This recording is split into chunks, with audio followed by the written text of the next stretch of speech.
Thank you. Thank you, Arne. I think you have just annexed another country to Russia, because I was actually born in Yugoslavia, in Serbia. So I think Russia has just expanded.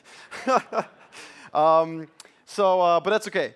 I guess same thing from different perspectives. So I want to talk about geopolitics today, but I work for BCA Research, and we're a macroeconomic research firm, have been for 60 years, and our bread and butter is macroeconomics and investment relevant research. So we don't do geopolitics or politics for the sake of politics. So today's talk is going to be a little bit different from what you have maybe gotten used to at investment conferences, where the token geopolitics guy comes in, talks about geography, talks about history, and then you're left wondering, how do I make or lose money out of what you had just said, hopefully. My intention today is to make sure that you leave with some investment conclusions as well. That is the primary purpose of ultimately our foray as a firm into geopolitics. So the first thing I want to talk about is how to actually conduct investment-relevant geopolitical and political analysis. And if you can see, I put the geo in brackets, because geopolitics is really just a sexy term.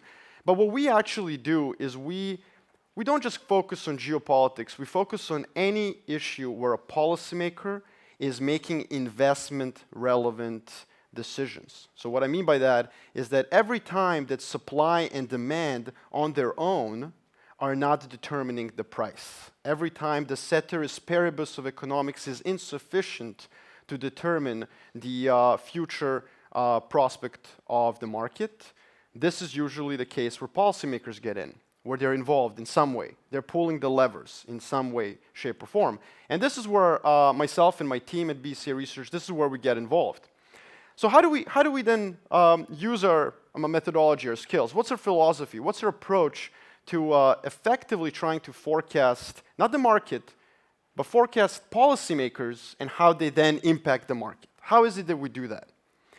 We have three main philosophical outlooks on this. The first is that we can't get into policymakers' heads. Nobody can, unless you tap their phone. And we don't do that.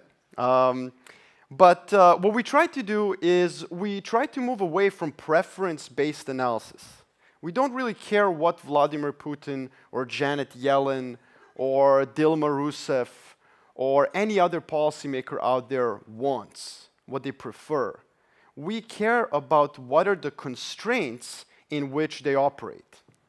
And by the way, there's way too much human-level agency analysis out there, especially in the media, which does a very good job at making profiles of people, telling us what Vladimir Putin is really thinking. Has he become enamored with nationalism? Does he care about expanding the Soviet Union? Russia, reclaiming the Soviet Union. Freudian slip there. Expanding Russia's sphere of influence, and so on and so on.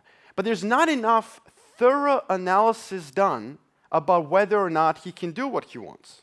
I mean, I want to do a lot of things in my life.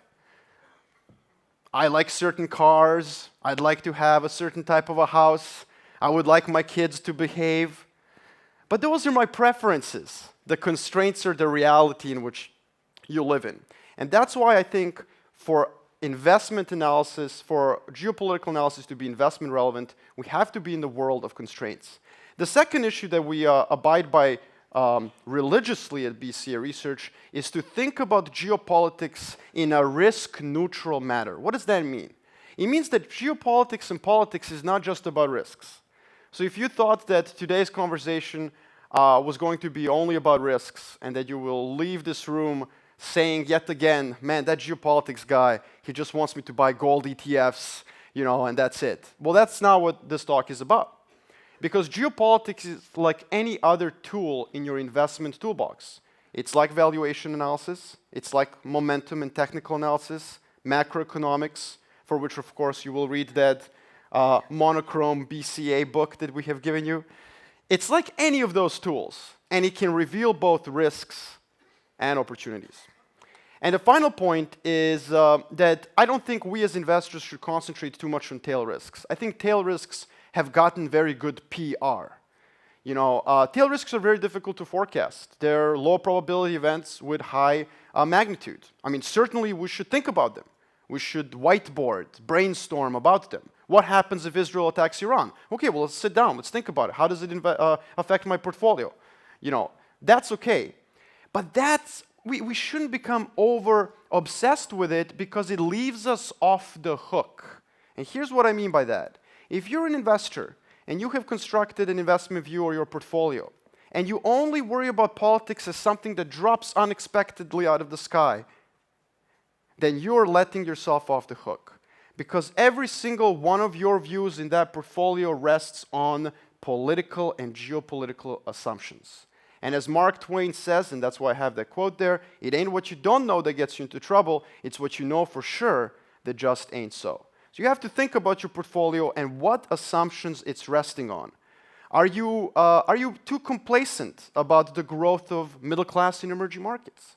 How many of us believe that the growth of middle class in emerging markets is a fait accompli that we will all profit of? Well, how many developed economies in East Asia actually opened up their domestic market to Western and foreign goods and services? None.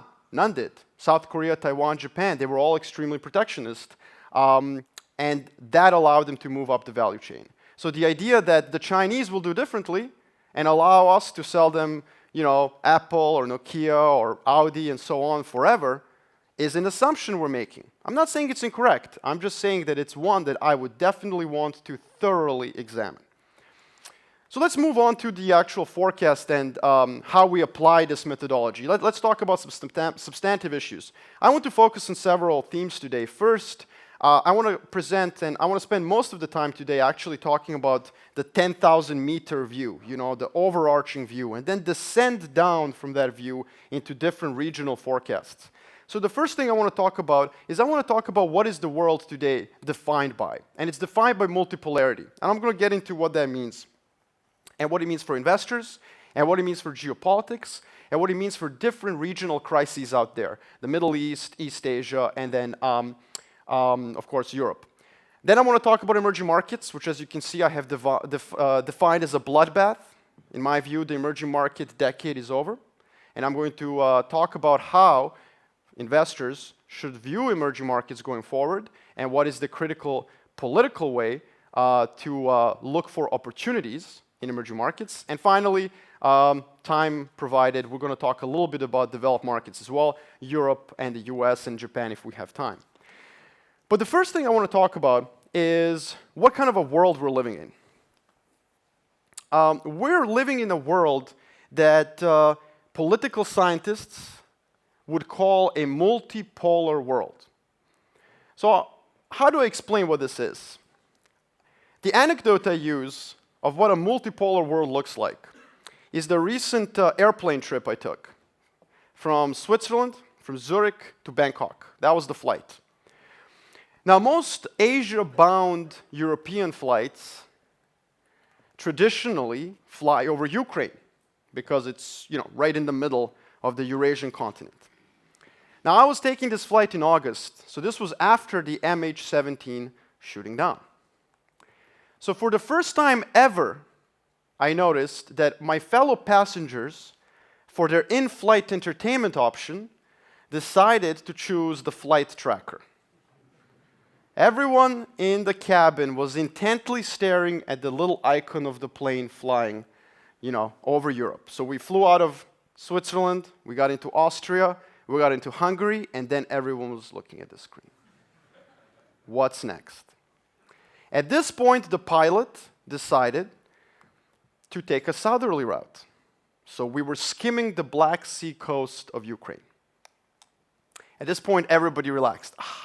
Yes. There were a few eye contacts exchanged, high fives, in the air. Like, yes. At this point, my fellow passengers decided to do something else, read something, have a meal, sleep, watch a movie. Me being the geopolitical nerd that I am, I kept looking at that little airplane. And the decision to take a more southerly route to Asia meant that instead of flying over Ukraine, we flew over such other much safer territories as northern Iraq, Iran. And finally, after landing in Bangkok and taking my next flight to Taipei, we flew over disputed waters where China had just recently put an oil rig into Vietnamese waters, which I'm sure many of you have heard about as well. Now, this flight is not a coincidence. This isn't supernatural. This is a product of a multipolar world.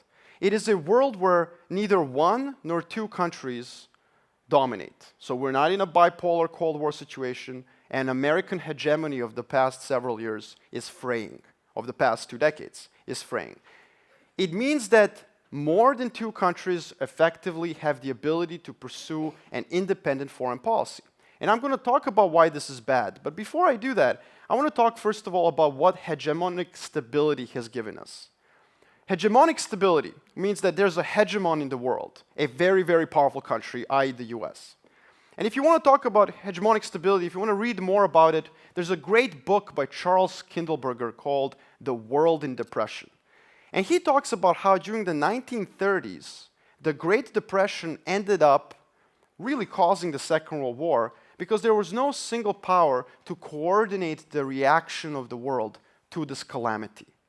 There was no one out there to provide, as we would say in political science, very expensive global public goods for their own benefit, don't get me wrong. No one's magnanimous out there. Nonetheless, these are global goods of coordination. Hegemony does that. It resolves this issue. It reduces the questions that are being asked. It creates rules and norms that countries follow out of fear of, retribution. But the positive about this is that we as investors don't have to worry about geopolitics. We don't have to invite the geopolitical guy from BCA Research. We can throw another panel on valuations or, inflation. We don't have to talk about geopolitics because it's in a box. We locked it and threw away the key. And that was fundamentally what has happened after the Cold War ended. We had American hegemony. As you can see on this chart, one of the great benefits of the end of the Cold War, and I defined the end of the Cold War basically in 1985 when Mikhail Gorbachev came to power, and he stood in St. Petersburg, then Leningrad, and basically said to his own people, listen, the jig is up. We're suffering here. We're going to have to call the Americans and say, you won. From that moment in 1985, by undermining communism in the Soviet Union, Gorbachev undermined it globally. From 1985, the red line shows you, we went from 30% of global population living under capitalism to almost 100 in basically 15 years. That is incredible. That's incredible. In 15 years, almost 70% of human beings on the planet were suddenly transported into a free market, globally connected economy. And we'll talk about why this matters. One of the reasons it matters is on this chart, which sees exports as percent of global GDP went up. So exports became extremely important to global growth. The obvious reason this matters is inflation. Now, I didn't understand anything from the last panel. I apologize. That's my own problem. But I did understand inflation, and inflation was mentioned a lot. And I hope globalization was mentioned as well. I think I saw a bullet on it. But anyways, my point, and this is a much different point from what you would learn in an economics department, I'm like the black sheep at BCA Research. I'm the one guy who's not an economist, And I always get into fights with my colleagues. And one of the fights I get into is that Volcker resolved inflation. Maybe, temporarily. But the reason inflation has been on a downward trajectory has nothing to do with central bankers. Anytime somebody tells you that central bankers are to be thanked for X, and it's usually central bankers telling you that, you should take it with a grain of salt. It's the context. It's not the human agency. It's the global context that solved inflation. And it did so by severely undermining the political capital of labor. Labor lost. Why? Previous graph. If you go from 30% of human beings living under capitalism to 100, what just happened? You just massively expanded supply of labor. So if you're a union leader in Wisconsin, or Ontario, or France, you suddenly have a big problem. So the first thing that went out of style, in the United States especially, is something we call COLA coverage, cost of living adjustment, wage indexation, which used to, of course, be the norm, and today almost nobody has it in any economy. Without wage indexation, it's very difficult to have price-wage spiral, which is necessary for inflation to go higher. That was undermined by globalization because, obviously, percent of union membership went down, and wages and salaries followed as well. This happened because there was an enormous supply-side shock, and it came from the spread of globalization, spread of capitalism.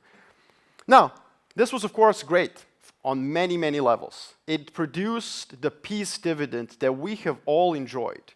We have enjoyed it in developed market equities, but also because of spread of trade and because of spread of capital, it allowed us to move into other markets. Emerging markets have done very well for the last decade. And my point is that we're at the end of this path. We're at the end and apex of globalization. Now, I'm not going to give you evidence so that you can look at it. You can look at, for example, what's happened to global trade, which is no longer growing as a percent of GDP. It's not growing higher than global GDP. You can look at it in terms of foreign direct investment, which has plateaued as well, or immigration. Immigration, the three components of globalization, free movement of people, capital, and trade, they've all started to plateau. But aside from that, I want to explain how the end of hegemony will now impact globalization. Because remember, I said at the beginning, hegemony, American hegemony, underpinned globalization. First of all, what's my evidence that American hegemony is tapering? A lot of my clients, especially in America, disagree with this view. Well, first of all, it's a relative view. We have our own geopolitical power index, and it shows that US relative to the rest of the world is in a decline. Not necessarily because US is weaker, although I would argue, yes, that's why too, but it's mostly because the rest of the world is rising. But it's not just a quantitative hard power. It's not just about economy, military, technology powers. It's also about qualitative issues, such as domestic politics. So on the bottom, on the right chart, you see something else, which is that first time in US history, or recent history, the gap between Americans who believe America should have an active role and that who believe Americans should stay out of world affairs is less than 20%. It's even smaller than during the post-Vietnam era. And this isn't just the usual doves, the Democrats. It's also now clear in the Republican Party as well. In other words, there's a quantitative and qualitative constraint on American hegemony. In other words, we're now living in a multipolar world. Now, empirically, historically, we know that multipolarity is dangerous. This is a different index. This is an index that a lot of academics use in terms of hard power. And it shows you that whenever you had a period in world history over the last 200 years where no country was a clear hegemon, the end result of that period, of that time period, was a world war. Now, I'm not trying to get you to all rush out of this room and buy gold and guns. That's not the purpose of this chart. I don't think there's another world war coming. But I'm simply saying that we know from history that when there are more than one or two countries that can pursue their foreign policy independently and for their own interests, the world gets messy. Now, this isn't backed just by empirics and history.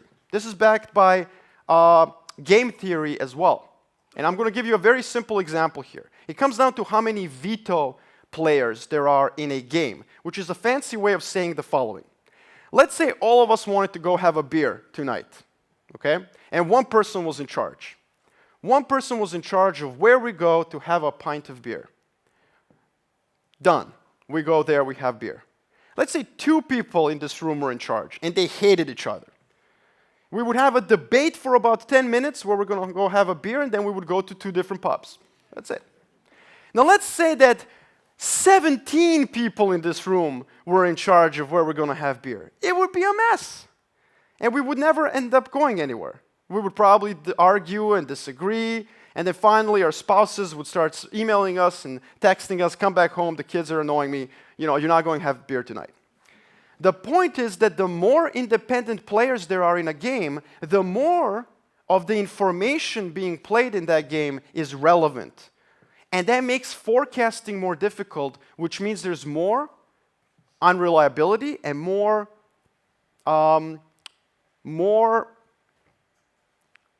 confusion, if you will. And that makes it very difficult to model what happens, which is why, again, you have a geopolitical guy at the Skagen conference in 2014, because geopolitics has become unpredictable. Now, let's go back to globalization. I promised that I would tie in multipolarity and globalization. This here is a chart of trade globalization. So it shows that basically trade globalization did not go in a straight line, which is very important because if you believe technology underpins globalization, you should really rethink that view. Technology and technological improvements have definitely gone in a straight line, and yet we have had periods over the last 200 years where globalization suffered, which tells you that technology on its own is insufficient. There's something else. There's a different variable out there. As you can see, in the 1890s, for some reason, which obviously is on the chart, so you already know where I'm going, but in 1890s, trade globalization began to suffer. It had a rebound in the 1900s, but it was an aborted one. First because of the First World War, then because of the Great Depression, and then finally the Second World War. And then it boosted again. What explains these peaks and valleys? The only variable that I can see, and that a lot of academics in political science, in the world systems theory, believe explains these peaks and valleys, is hegemony. Effectively, soft imperialism. You needed British hegemony in the 19th century and then American to underpin globalization. Globalization is not an organic concept. You know, if you want to get all Marxist and Gramscian, it's an imperial one. It imposes a world system that benefits that hegemon and, you know, it spreads the benefits around as well. This isn't a normative and a moral point. Don't get me wrong. Just because I'm standing here with a slight American accent, I'm not trying to tell you that American hegemony is a good thing. I'm trying to tell you that any hegemony is a good thing for us as investors. American, Chinese, alien overlord takes over Earth as long as they let us invest, baby, that's good for us. Okay? That's my point. It resolves information problems. We as investors, we don't want to listen to Marko Papic talk about geopolitics. We want to go back to valuations. We want to go back to inflation. We want to go back to quantitative issues that make our life simple. Well, that era is over. And it's over because nobody in this room, nobody, I guarantee you, nobody in this room has absolutely any experience, zero experience, as an investor in a multipolar world. Because the last time that happened was in 1944. And if anyone was here an investor in 1944, like a professional investor, then, I mean, you know, that's very impressive. But I don't think that's the case. Okay, so what's the investment conclusion of this? I promise, this is not going to be just a flowery conversation about profound things out there, and you're going to leave saying like, okay, so what do I do?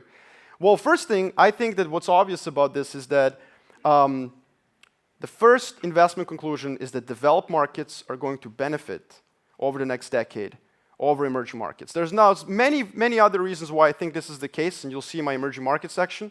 But the main one is that emerging markets are the ones that depend on foreign markets, foreign capital for growth and development, far more than developed markets. So that's the first issue. The decade theme for myself and for BCA Research is developed markets over emerging markets. The second main issue is that inflation concern. Because if I'm right that globalization has peaked, and if policymakers continue to erode it through stealth protectionism, through curbs in immigration, through curbs in investing, through through financial repression, that inflation may come back. It may return. Without the curbing of economic globalization, however, I think that central banks will continue to fail to boost inflation. Now, what does it mean geopolitically speaking? So that's the investment implication. Geopolitically speaking, first, I think East Asia should be on top of our list of worries. I don't think 2015 will have any real market-moving events in East Asia. However, this is a region that has the greatest geopolitical disequilibrium. You have China, which has grown considerably in terms of power relative to the US, relative to Japan. The problem for China is that it's surrounded by countries which hate it and fear it. China, it's very interesting. It's a rising power that in its sphere of influence doesn't have a single committed ally. That is a very interesting and dangerous situation. It's not like Germany in the 19th century. You know, under Bismarck, Germany managed to ally itself with both Austria-Hungary and Russia during the Dreikaiserbund. It was very successful foreign policy for a rising power. China has failed to find a single military ally, unless you count North Korea, which I wouldn't, because North Koreans certainly don't consider themselves an ally of China. So this is a very worrying prospect, because what the neighbors of China are doing is they're inviting the US into the region. US is more than willing to come in and contain China, and it's creating a disequilibrium very similar to what happened in Europe in the 19th century after German unification in 1871. Now this is a longer term risk. I think it's the most important risk, because we have more investments in East Asia than we do in the Middle East, than we do in Russia. As investors, from an investment perspective, crises in East Asia, even of lesser amplitude, will be far more relevant for us as investors, because East Asia is a source of much greater global demand. It's a destination of much greater foreign direct investment, and we all have in our portfolios probably some exposure to it. But let's go to something that's more topical for 2015, and it's the Middle East. In the Middle East, the way I would say is that it's really a second derivative of what's happening in multipolarity. The United States is beginning to realize that it's not a hegemon anymore, so what it's trying to do is it's trying to geopolitically deleverage out of the Middle East. Now, this matters because in order to geopolitically deleverage out of the Middle East, the United States is choosing to do what? What is the most important issue right now for the last 2 to 3 years? I would argue it's the US-Iran détente. Now, this isn't a new thing. This has been going on for even before Americans imposed sanctions on Iran. In my view, Iran and the US will conclude détente. It's basically a process that's almost unimpedable. Both countries want it, and it has many positives for investors. First being the opening of Iran. I think opening of Iran will be the theme for emerging and frontier market investors over the next decade, and I would argue that it's probably going to be as big, if not bigger, than the opening of Central and Eastern Europe, because actually Iran has a population greater than that of Central and Eastern Europe in the 1990s, better birth rates, similar levels of education, highly diversified economy. This is not an energy economy by any means. And finally, it has a population that's even larger than that of neighboring Turkey. Now, there's a problem, though, in the short term. This is great. This is good news. The problem in the short term is that Saudi Arabia cannot allow this to happen. And it can't allow this to happen because Americans have given the control of Iraq almost fully to Iran. So when Americans pulled out of Iraq, they effectively left a Shia-dominated government in charge with close links to Iran. So there has been a Sunni insurgency in Iraq, implicitly or explicitly supported by Saudi Arabia for over 2 years. Now at this point, you probably think I'm going to talk about ISIS, the Islamic State, and I'm not, because I think they have great PR, but they're not an effective fighting force. And that's been my view for a long time, and it's being proven correct. You can forget about the Islamic State. And the reason you can forget about it is because after ISIS, there'll be MISIS and FISIS. And what I mean by that is that the Islamic State is a symptom of a proxy war between Saudi Arabia and Iran. And so is the Saudi decision to not cut production, for example, or not force the rest of OPEC to do it. I'm not saying it's a conspiracy. I think the Saudis have plenty of reasons not to do this for macroeconomic reasons. But one of the reasons they're doing it is because think of a future where Iraq is stabilized and is producing 10 million barrels a day one day, and when Iran opens up its exports and is producing 5 million barrels a day. That is a future where the marginal barrel of oil, the global marginal barrel of oil, is no longer controlled by Saudi Arabia, it's controlled by the Shia bloc in OPEC. And that is the future in which Saudi Arabia loses all geopolitical relevance. So what has happened in the Middle East is, of course, an insurgency in Iraq. Again, this is not a 2014 phenomenon. This is not Islamic State. It's something I've talked about for years. Iraq is falling apart because the countries around it don't really have an interest in ensuring that it's stable. Now, why does this matter for us? What's the investment conclusion out of this? Should oil prices go up? No, because it doesn't really impact current production. I agree with that view. That's the market view currently, and I agree with it. However, if you combine two factors, instability in Iraq and low oil prices, we have a problem in a couple of years. And that problem is that if you look at the expected contribution of new oil supply, it comes from basically 5 countries: Iraq, US, Brazil, Canada, Kazakhstan. Iraq was expected to contribute nearly 60% of global new production. Why? Because it's simple. It's 1920s technology. You stick a straw in the ground, you throw some money at it, and oil gushes up. Simple stuff. You know, cheap, marginal cost of production is nothing. You know, it's easy. If Iraq was stabilized, you could get to 10 or 12 million barrels from 3.5 right now very, very quickly. That's great. The problem is it's not going to happen if Saudi Arabia has an interest in destabilizing the country and making sure that Shias don't control the supply. The other problem is that with oil prices now under $50, it makes US, Brazilian, Canadian, and Kazakhstan production, the expected production from these countries, which have far higher marginal cost, much more difficult to achieve.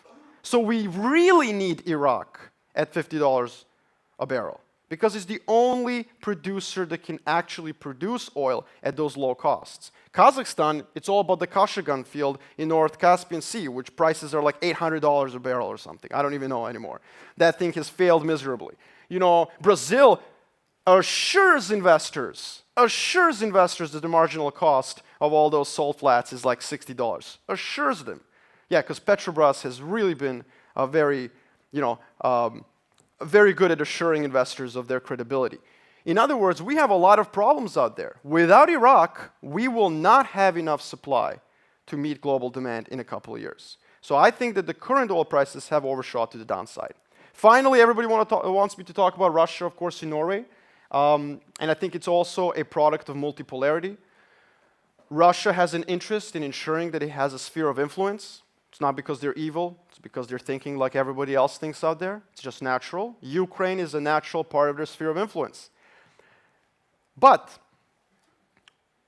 what are the constraints on Russia in 2014 and 2015? And I would say they're considerable. First, on the left side, this chart is usually titled in my chart pack as "Who has who by the pipelines." On the left, you see the EU imports from Russia as percent of EU consumption. On the right, you see Russian export to EU as percent of total Russian exports. In other words, Russia needs European consumers far more than European consumers need Russia. And by the way, if anyone tells you that Germans will freeze without natural gas from Russia, they clearly have never lived in Europe or in an advanced economy. There's 3 things that Germans can do, because they usually use natural gas just for heating, not electricity or industry. There's 3 things Western Europeans can do if the Russians turn off the tap. They can pay higher prices for LNG. You know, that's unfortunate, but there it is. They can buy a plug-in heater. I come from the third world. I know what those look like. You plug it in, it heats your house. You know, electricity costs go up. Meh. Or you can buy a blanket. Okay, you can buy a blanket. I live in Montreal, Canada now. That's where BCA Research is based. And I can tell you, if we can survive -30, which are shoddy infrastructure, the Germans can survive without natural gas from Russia. So that's the first issue. Russia's constrained by its economic relationship to Europe. It's also constrained by its military. Invading Ukraine, which is thrown out there as a possible scenario, would be a very complex endeavor, and nobody seems to have done an analysis on what it would take to invade all of Ukraine. It's one thing to walk in Crimea when you're genuinely welcome by the people. Crimeans genuinely wanted to become part of Russia. It's the other thing when you try to invade the rest of Ukraine, which is the largest country in Europe by size. And while its military is certainly not that competent, they're also not completely incompetent. Russians will need to commit about 60 to 80,000 troops, according to our analysis, to protect their long supply lines that would be overextended through hostile territory. In other words, it would be Iraq, or rather Afghanistan. And I don't think the Russians want to do that. Okay, so finally, does this mean that the constraints on Russia, the fact that Russia is not going to do anything further destabilizing, doesn't mean that it's a reason to buy Russia? I would actually say that potentially it is. But here's the issue. Russian equities are not cheap because of geopolitics, because they've been cheap for years. Russian equities are cheap because of corporate governance. And I think that's very important to understand. So I would wait, even after de-escalation. In my view, June comes around, EU is not going to renew sanctions against Russia, because again, I don't foresee Russia doing anything else to aggravate the EU. It's going to be very difficult to get that unanimity for EU sanctions, which means Russia may become an investment opportunity. But it's only a long-term investment opportunity if leadership decides to do structural reforms, which again, I do think may come at some point. But we need to see it first. And this brings me to the emerging market bloodbath that I promised to talk about. The problem with emerging markets is not cyclical. This isn't a temporary downturn. Emerging markets have a severe problem, and it's that their policymakers have been just as complacent as the Greeks and the Italians and the French and basically everybody else. They have not done a single structural reform, supply-side pro-market reform. They've rested on their laurels. They believe that the Chinese double-digit growth would continue forever. They believe that the debt supercycle in the West would continue, and that has not happened. Their productivity has gone down, and most importantly, the quality of their governance has come down, even though the wealth has increased, creating a crisis of expectations. Chinese imports for domestic consumption are coming down. They're not going up anymore. And China doesn't want to be dependent on exports. It wants to have a consumer economy that consumes domestic goods. And finally, if you look at the level of debt, non-public external debt, including financial, is as high, if not higher, than 1996, before the East Asia crisis. Finally, this all comes down to the fact that potential GDP growth rate in emerging markets is coming down. It's not as high as people think. But even if it was higher, I want to caution investors by presenting this extremely ugly chart. It's the ugliest chart because it shows absolutely nothing. And that's because there is nothing to show when it comes to a relationship between growth and equity returns in emerging markets. So if you are right now in emerging markets because you believe they grow faster than the developed world, then you're making an incredible mistake, because that is irrelevant without institutions and corporate governance, which they have not fixed for a long time. What's the investment implication of this? The investment implication of this is that if you want to invest in emerging markets, you need to pick the Ronald Reagans and the Margaret Thatchers, the supply-side reformers. Who are they? Right now we have two clear ones. Enrique Peña Nieto in Mexico and Narendra Modi in India. We need more of them. We need Dilma Rousseff to get converted to a free market very quickly, and maybe a market riot brings her to that point. We don't know. We have to watch. I'm pretty pessimistic. We need Erdogan to stop talking about Erdogonomics. You know, he went before Parliament a few months ago and said, the cause of inflation is high interest rates. Needless to say, he's not going to be invited to become a strategist at BCA Research. And finally, we need Russian policymakers to start doing reforms as well. Forget about valuations. If something is cheap in emerging markets, it's cheap for a reason. In Russian case, it's a bear trap, pun intended. The bottom line what I'm trying to say here is it's not going to be about valuations, it's going to be about politics. It's going to be about picking reformers over populists. And right now, we don't see enough of them to get bullish on emerging markets. So I'm going to stop there. We have developed markets to talk about, but maybe we can do that in the Q&A. I know there's a lot of things happening in Europe, and I guess we can go towards the Q&A session. So thank you very much.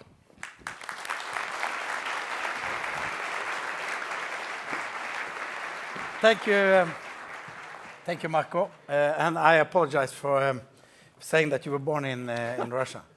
I know it's not a minor detail. It's like people would say that I was born in Sweden or something. Yeah, pretty much, yes. Or God forbid Denmark or something. It's an offense. It's actually an offense. But we don't have time for much Q&A because we have the coffee break and we have two more speakers. But I would like just for you quickly to to explain to me the dual relationship of Norway and Russia. We are very interested in that because, like, we have a big salmon industry.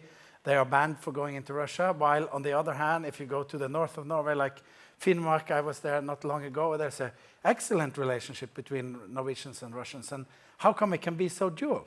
I think you see this across of Europe. And I think it comes down to that commercial relationship that you're emphasizing. There are plenty of countries in Europe have it. Austria, Finland, Hungary, plenty of EU member states. Which is why if tensions continue to be in a neutral, if Russia doesn't invade Mariupol or Odessa over the next several months, I think those sanctions are going to be taken out because there won't be enough votes.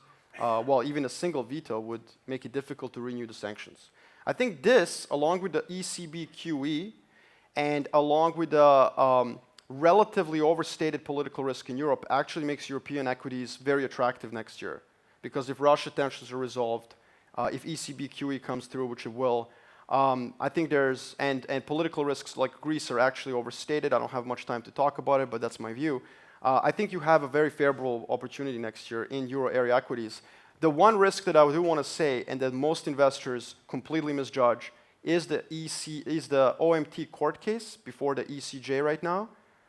People don't understand that the German Constitutional Court will still have the final say. It's not up to the ECJ opinion, and I would watch that very carefully. Other than that, most risks in Europe are overstated, including the Russia situation. So that's the core of your, actually your recommendation of the developing markets. Of the developing markets, probably, yeah. It's going to be difficult, I guess, for US to make the same returns as it did last year. So, yeah. Thank you very much, Marko. That was a very interesting trip around the world. Thank you. Yeah. A very interesting trip around the world in geopolitics. And now, ladies and gentlemen, a coffee break for 15 minutes, and then we have two more interesting gentlemen in this interesting conference.